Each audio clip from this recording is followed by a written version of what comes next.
Hi అండి. అందరూ ఎలా ఉన్నారండి? నేను వరలక్ష్మి పూజ రోజున ఎలా పూజ చేసుకున్నాను అనేది మీకు చూపిస్తున్నానండి. ఆ రోజు పొద్దుటే లేచి తలస్నానం అయితే చేశాను. ఇల్లంతా క్లీన్ చేసుకుని తలస్నానం చేసి ఇక్కడ గడపనైతే అలంకరించుకుంటున్నానండి.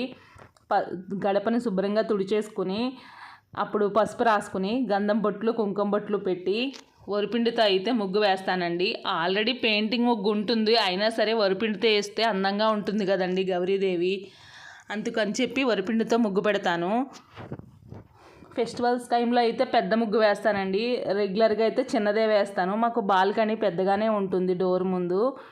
ఇంకా అమ్మని గౌరీదేవిని అలంకరించేసుకుని వరిపిండితో వేస్తేనే నాకు ముగ్గు పెట్టినట్టు అనిపిస్తుందండి. ఎందుకంటే చీమలు తిన్నా కూడా మంచిదని అంటారు కదా. మనం చాపీస్తో వేయచ్చు, ఎందుకో నాకు వేసినట్టు అనిపించదు ముగ్గు.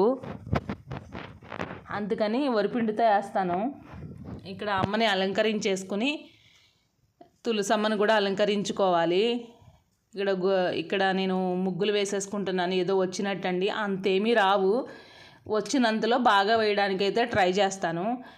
ఇక్కడ లోపల కూడా దీపారాధన చేసేసుకుని అంటే 2 సార్లు చేస్తావా అంటే మార్నింగ్ అండి నిత్య దీపారాధన చేసేసుకుంటున్నాను. దీపారాధన చేసేసుకుని అప్పుడు ప్రసాదాలన్నీ ప్రిపేర్ అయిన తర్వాత అన్నీ రెడీ చేసుకుని వీళ్ళు కూడా రెడీ అయిపోతారు కదా ఇంట్లో వాళ్ళు, మిగతా వాళ్ళంతా కూడా. అప్పుడు నేను వ్రతం చేసుకుంటాను. అది ఎందుకు అక్క అలాగా ముందే ప్రసాదాలు చేయొచ్చు కదా అని అనుకోవచ్చు. ఈ ప్రసాదాలన్నీ చేసేసరికి మనకి 8 అవుద్దో 7 అవుద్దో కూడా తెలియదు. మనకి దీపం ముట్టించకుండా ముందు దీపారాధన అవ్వకుండా నాకు నచ్చదు అలాగా. మీరు కూడా ఇలా ట్రై చేయండి, మనసుకు చాలా ప్రశాంతంగా ఉంటుంది. నాది 5:30 కల్లా నా పూజ అయిపోతుంది మామూలుగానైనా సరే. ఇంకా ఫెస్టివల్స్ టైంలో కూడా ఏమైనా వ్రతాలు ఉన్నా నేను ముందు నా నిత్య దీపారాధన అయిపోయిన తర్వాతే వ్రతం చేసుకుంటాను, అలవాటు అయిపోయింది. ఇక్కడ తులసమ్మను కూడా అలంకరించేసుకుని ఆవిడకి తాంబూలం సమర్పించుకుని దీపారాధన చేసి హారతి అయితే ఇచ్చేసానండి. ఇచ్చేసి ఈ పూజ అంతా అయ్యేసరికి నాది 5:30 అలా అయిపోయింది, టైము 5:30 అయ్యింది. ఇంకప్పుడు ప్రసాదాలు చేయడానికి వెళ్ళాను నేను కిచెన్లోకి.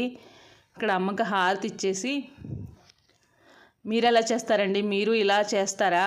ఇలా చేయకపోతే ఇలా ఒకసారి చేయండి. ఎందుకంటే ప్రసాదాలన్నీ అయ్యేసరికి 7:30 అలా అయిపోతుంది. మన ఇంట్లో దీపం వెలిగించుకోవడం కదా మనకు కావాల్సింది పొద్దుటే. ఒక్కసారి ట్రై చేయండి, చాలా మనసుకు ప్రశాంతంగా ఉంటుందండి. ఇక్కడైతే దీపం 3rd ఫ్లోర్ కదా, గాలి వచ్చేస్తుంది, అందుకనే దీపానికి నేను క్యాప్ పెట్టేశాను.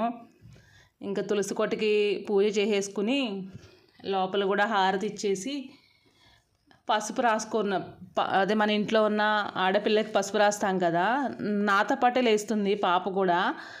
తనకు కూడా పసుపు రాసేసి నాకు కూడా పసుపు రాసుకుని ఫస్ట్ తాంబూలం మన ఇంటి ఆడపిల్లకే ఇస్తాం కదా అమ్మవారి తర్వాత. అందుకని ఇక్కడ తులసి కోట దగ్గర అయితే నా పూజ జరుగుతుంది. పాపం ఆమె నాతో పాటు లేస్తుందండి పాపం. లేవనని ఏమి బద్దకించదు. నేను లేవమ్మా అని అనగానే లేస్తుంది. మనం చెప్పిన మాట వింటే పిల్లలు అంతే చాలు కదండి.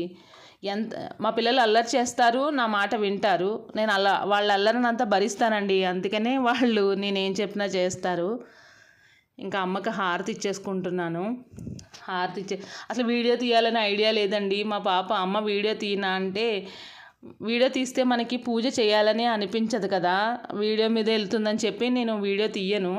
మా పాప అమ్మ ఒక వీడియో తీద్దాము అని చెప్పి తీసింది. సరే అని చెప్పి ఇక్కడ హారతి అయితే ఇచ్చేసుకున్నాను.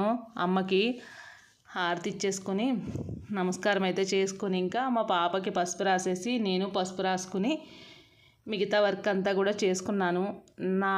నాది ఈ దినచర్య, ఈ పూజా విధానం మీకు నచ్చిందా అండి? ఇక్కడైతే పాపకి పసుపు రాస్తున్నాను.